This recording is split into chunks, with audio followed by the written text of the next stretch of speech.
of the United States of America, and to the republic for which it stands, one nation, under God, indivisible, with liberty and justice for all. Okay, the meeting will now come to order. All right, first order of business is public announcements, and details may be found at www.fairfieldme.com. For November 3rd, 2020 election, absentee ballots applications are available online and via phone. Absentee ballots will be mailed out when available in October. Second order of business is public hearings, and there are none.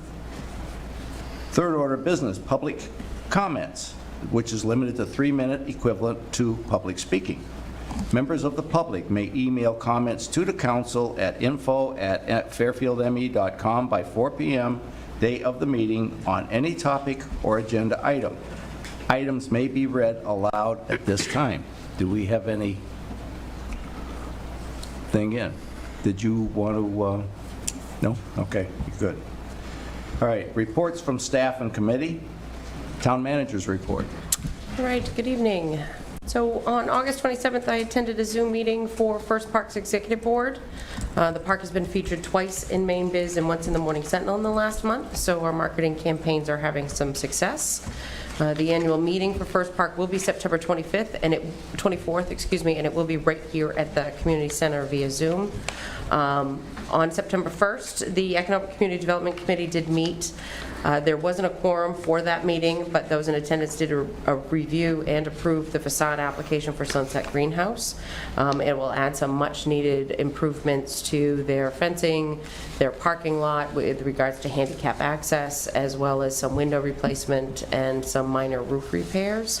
It's a $25,000 grant, and their match is more than that. So it's Excellent. Definitely a good, it's roughly about a $55,000 project that will be happening for enhancements at that location, which is good. Also, we discussed funding opportunities for local businesses with Central Maine Growth Council, the Somerset Economic Community Development Committee, as well as KV-COG. Most of those deadlines were today. The KV-COG piece was today. That's the state's Economic Community Development Program through the CARES Act. We were told to maybe look for an extension on that. So if it was something that folks were thinking about applying for, to definitely contact us, and if there was, we can help set them up for that. Yeah. Also, on September 1st, MMA safety specialist was here to inspect our sewer pump stations. All in all, it was a good inspection, but there were a few safety improvements that we'll be needing to add that the Public Works Director is going to address, so that was a good piece. A year or so ago, there was an issue with 2 municipal employees down in the southern part of the state that actually fell into one of the sewer pump stations, and because of gases and whatnot, actually expired. So we're looking at making sure those are safe areas. On the 9th, which was this morning, Central Maine Growth Council had their directors meeting via Zoom. There are many great things happening in the region. Neighboring municipalities have been saying the same thing that I said, which is that we are busier than we've ever been with potential new business growth in our regions. So while there may be a downturn in the economy, Central Maine seems to be relatively strong right now, so things are going very well.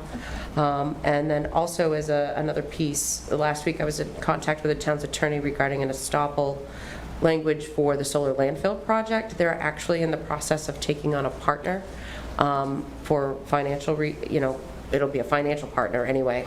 And then, so we're working on that, so to make sure that the estoppel doesn't conflict with our current lease, which we actually did find one little thing. So we're fixing that regarding property taxes. But that project, hopefully, they are still planning on hopefully trying to have panels in the air by the end of this year. So we'll see what's going on with that. And then just as a follow-up to the absentee announcement that happened up at the big top of the meeting, folks should remember that they are receiving absentee ballot requests in the mail, and when they mail those in, they do go directly to the Fairfield Town Clerk's office, and they do them. If you have applied online through the Secretary of State's website, you do not need to send us that for an absentee ballot. If you have applied online, we will get them. If you've requested one over the phone, you will get a ballot once the ballots come in. Should the middle of October come and you know that you've applied and you have not received your ballot yet, please definitely reach out to us and contact us. But what is happening is folks are mailing in the piece they're getting in the mail, they're going online, they're doing it, they're filling out another application, and every single application has to be processed. So what happens is it's leading to duplicate requests, and then this is not just a Fairfield issue, it's happening all over the state. So we're trying to make sure folks realize you only need to request your ballot one time, and it will be mailed to you once we receive our ballots in October. So just a follow-up to that. Okay. That's it for me. Very good. Committee reports. Anything? I was not at the meeting. We did not have a quorum for the Economic Committee, but as Michelle said, the application was reviewed for Sunset, and we'll be Good. discussing it. So, and it All right. looks like we should be a go. Excellent. Okay, moving on. Fifth order of business, which is our consent agenda. Now, these are items that are considered routine or standard business and therefore will be enacted by one motion unless a council member requests that that item be removed and acted as a regular action item on the agenda. First is item 2121, order that the Fairfield Town Council hereby waives the reading of and accepts the minutes for meeting 2020-17, held on August 26th, 2020. So moved. Second. No, No, wait. it's Oh, yeah. There's another Oh, one. yeah, never mind. Oh, not yet, guys. Okay, how about now? All right, then item 2122, order that the town council hereby approves the treasurer's warrant number 15, general fund in the amount of $646,000, 908.23 cents. That's HP Fairfield, MMA, Maine Bond Bank, Motor Vehicle, MSAD 49, US Bank, Corporation Trust Boston, and warrant number CT1 Crawford Trust Fund in the amount of $21,250. That's the Lawrence High School allocation. So moved. and I'll second it, Okay, as written. discussion? Being none, all in favor? All opposed? Any abstentions? One abstention. Okay.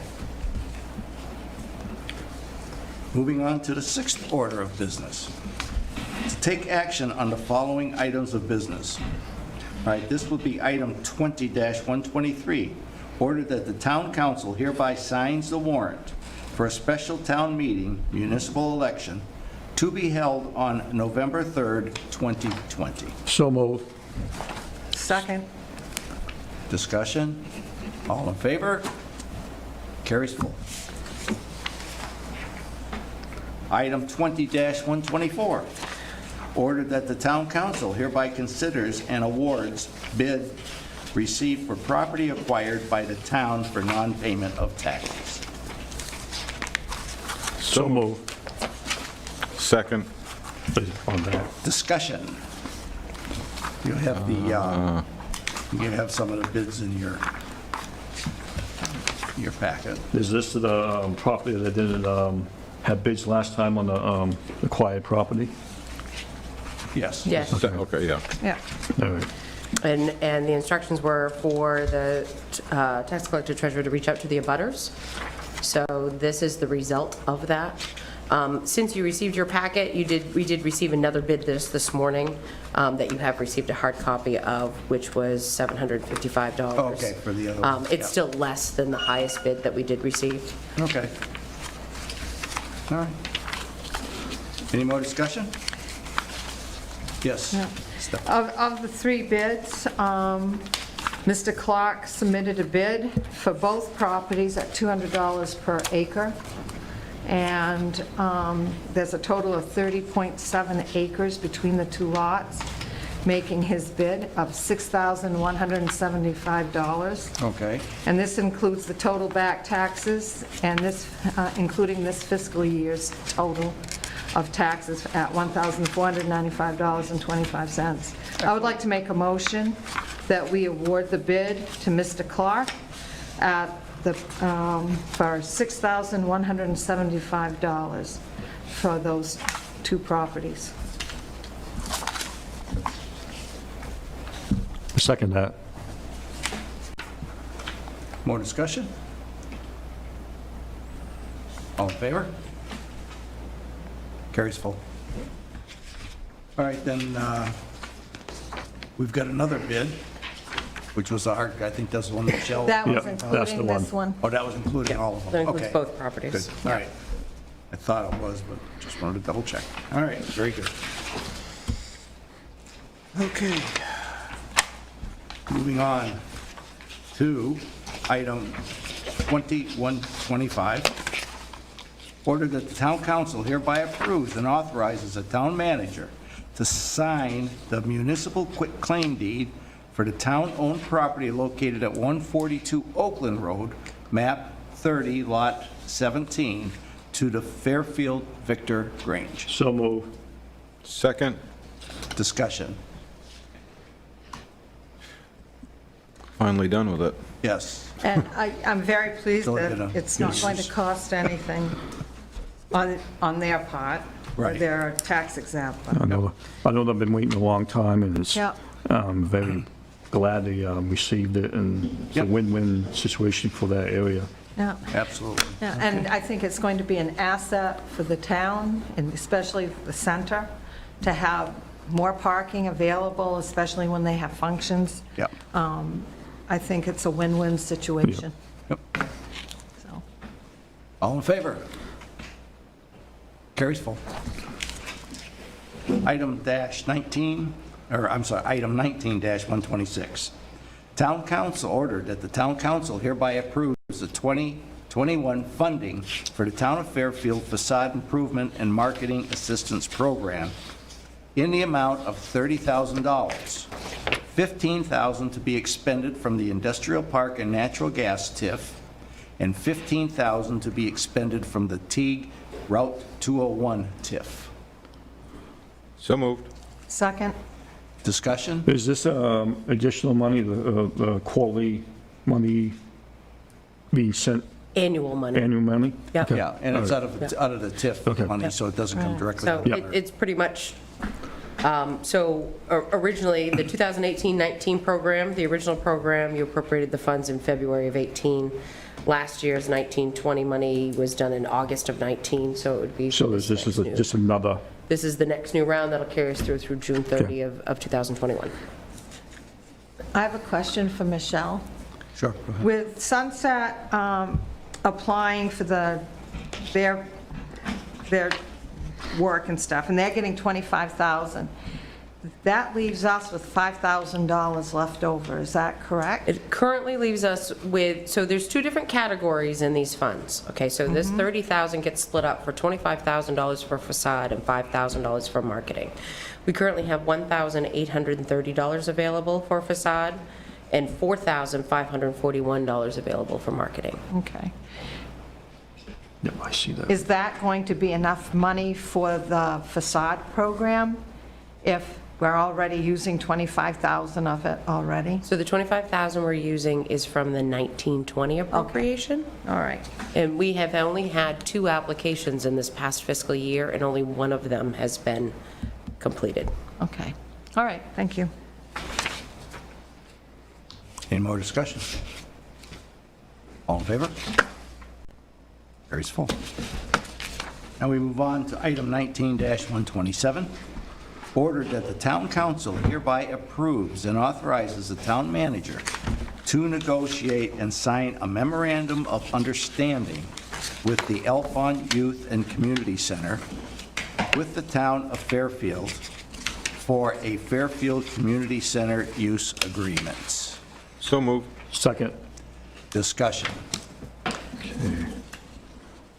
I have several questions, Go John. right ahead. First of all, how many people are they going to have in here? For safety reasons, will there be cones out in the road for dropping off people? Is it going to be, how are they going to do that? Is it sporadic, or is it all coming at once, the kids being dropped off? What time of day is it going to be? All great questions. So the reason why you didn't receive a draft copy of this MOU until late this afternoon in your email is because we literally were working through the kinks on this late this afternoon. Originally, this MOU looked very different, and it included the school in their pieces. And what we determined was it's really the Alphon Center in the town when it came to the community center, and it had nothing to do with the school. So that original MOU was just kind of scrapped, and that's going to be between the Alphon Youth Center and the school to work out those pieces. For us and the community center, really, we're leasing we have an understanding that we will allow the Alphon Youth and Community Center to use this for a program. Okay, so it starts as soon as they receive funding and they have their staff in order. They have to have their staff funding in place and the appropriate levels of staff in place in order for it to happen. Tentatively, right now, it is set Monday through Friday, 7 a.m. to 5:30 p.m. There hasn't been any discussion yet about needing cones out here for drop-off, that sort of stuff, thinking folks are going to park in the parking lot and they're going to walk across the street. I have been told that the reason for this is to try to help accommodate the issues that they'll have when it's a 50-50 in-school piece.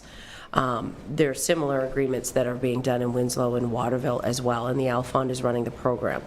The funding is a grant through the CARES Act that actually goes through the school, and then they contract with the Alphon Center. The Alphon Center is responsible for all of the staffing, including the cleaning of the building and the disinfecting. There's a caveat in this piece that does say that the, actually, number 2 says that the Alphon Youth and Community Center is responsible for employing adequate staff to maintain proper safety protocols for cleaning and social distancing as they relate to COVID-19. So originally, the original MOU had mentioned the fact that it would be 50 children. However, you're not allowed to have any more than 50 people in an enclosed space right now under the governor's order. So that's why we took that out, and we just said they have to comply with those pieces of COVID-19 that are currently in place, and they know that. So that's the piece that they will work through. They're responsible for all of the utility costs that we have, which includes electric, heat, water and sewer, lavatory and cleaning supplies, trash, snow removal. And we do not believe the cost for the 4 months should exceed $9,000. They needed a number for budgetary purposes, and you have a spreadsheet that shows what our average costs were for every given month during that time frame. It is impossible for us to predict exactly what it's going to cost, simply because of the fact that we've never had 48 children in this building from 7 in the morning till 5:30 at night, and we have no idea how much toilet paper those little buggers are going to use. Also, the other piece is, you know, while we heat the building, we heat it at 60, 65, not necessarily as high in the gymnasium, so we don't know what it's going to be, which is why the estimate is almost double what we actually spend on average during those months, simply because of the fact that they need to be able to budget for that piece for their grant submission. They submitted on last Friday, and they're supposed to hopefully find out, they're hoping, I think Thursday is what the last word was. No, I'm sorry, the afternoon of September 11th is when the awards will be announced. Nothing will happen if they don't receive the appropriate level of funding and staffing and that sort of stuff. Right. They'd have access to the gymnasium, the conference room if needed, the kitchen, and the common areas, meaning the hallways and the bathrooms, and they'll be responsible for cleaning those every single day. Was this just over school year, or? This is just an agreement through December, because funding is only available through the CARES Act through December. We have discussed the possibility of an extension, so if it does go through the remainder of the school year, which would be, and we would basically go through and do the same exact thing, but with a larger number for a more period of time. And we'll be able to see what kinks there are and what things need to be worked out. So we've had conversations about the fact that the election is in this building, and we will need to have access to it, and we need to have complete access to it. The public wouldn't be allowed in during certain time frames. They're aware of that. They'll have to make sure parents are aware.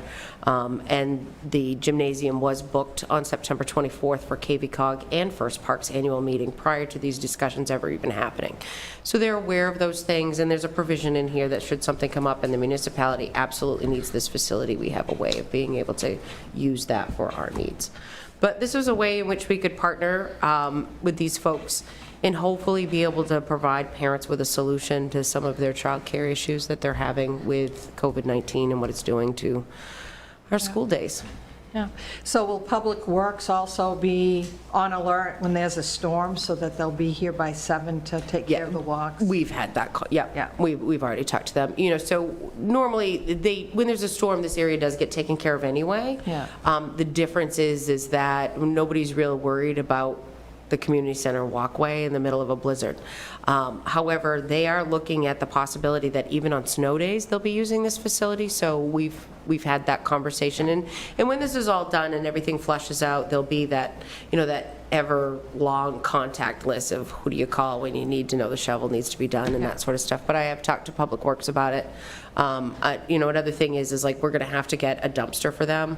I don't know if the school has a contract or whether they want to have their staff come and get the trash, but we don't have a dumpster for this facility. Anytime we rent it, it's cash and carry in and carry out.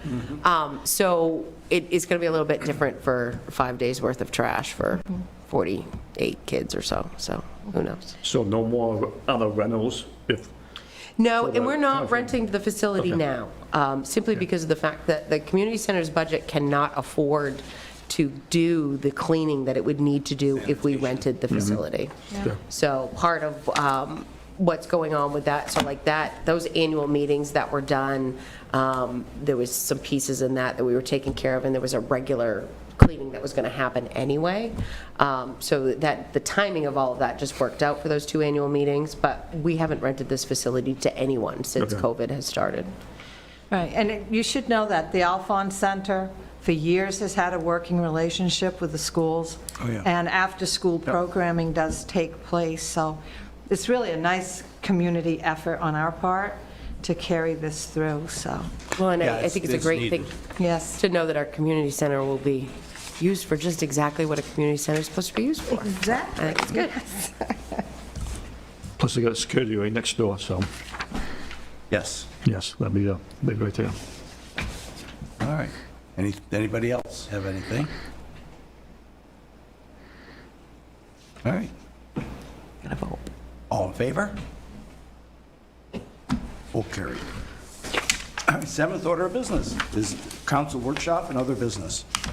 The first on the council workshop is discuss comprehensive plan housing. I will turn that over to Stephanie. So,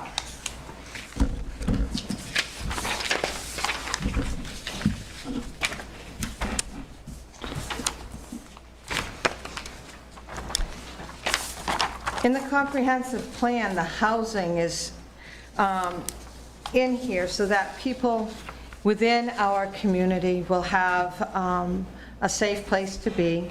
Looking at, you'll see in the comprehensive plan, low income, senior citizens, senior housing. So taking a look at goal number 14. Goal 14 is to ensure that housing in Fairfield is available and affordable for the existing and projected workforce, and at least 10% of new housing units should be affordable. Over the years since 2014, we've done a very good job with this. It's come up now and then. The big push around 2014, of course, was the Gerald for senior housing. Right. And the Main Street has also been discussed frequently as to whether or not we could put housing on Main Street, especially at the more southern end, have more housing availability. And so it's an ongoing effort on our part, and it's often brought up through, we talk about it on the Economic Committee, and we also have the Planning Board involved. So we've done a very good job with that over the years.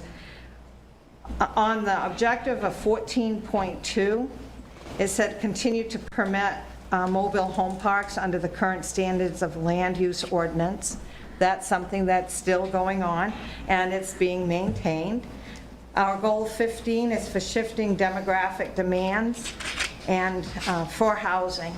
And if you look at 15.1, and I really appreciate Nicole's taking each item and making comments on them, because that is so helpful.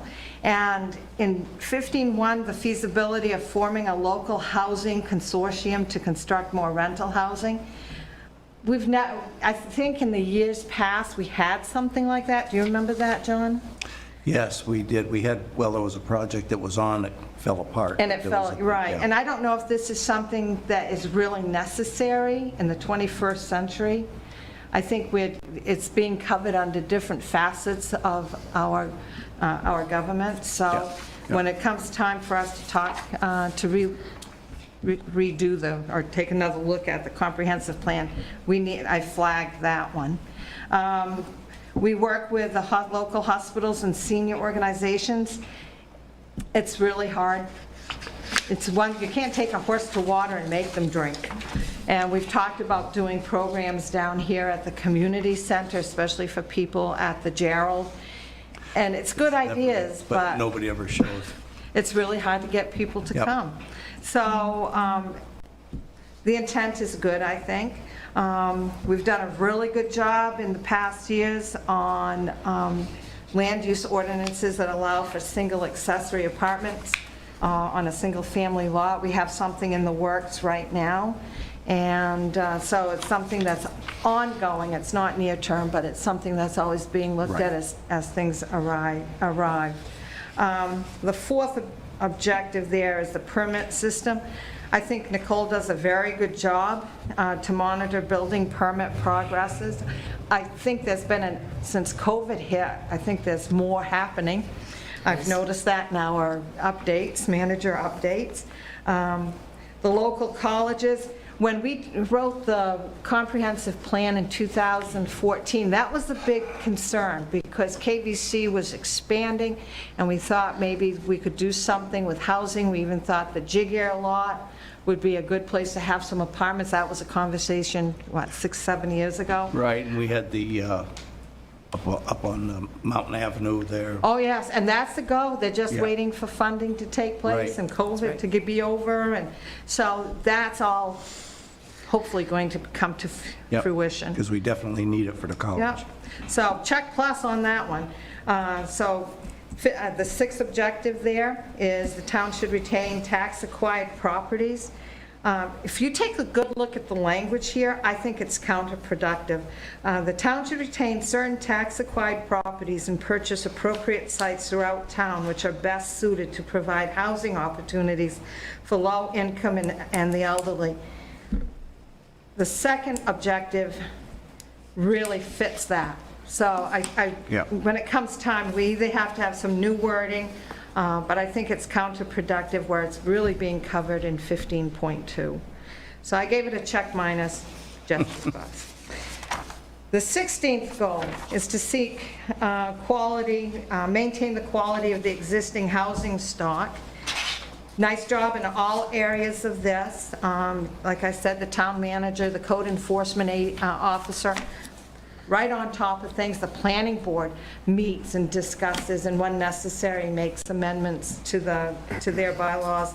So all of this, I think we've done a really good job on. Preserve residential neighborhoods. Another good job, except especially on maintaining and enforcing current home occupation standards. And that's an ongoing thing.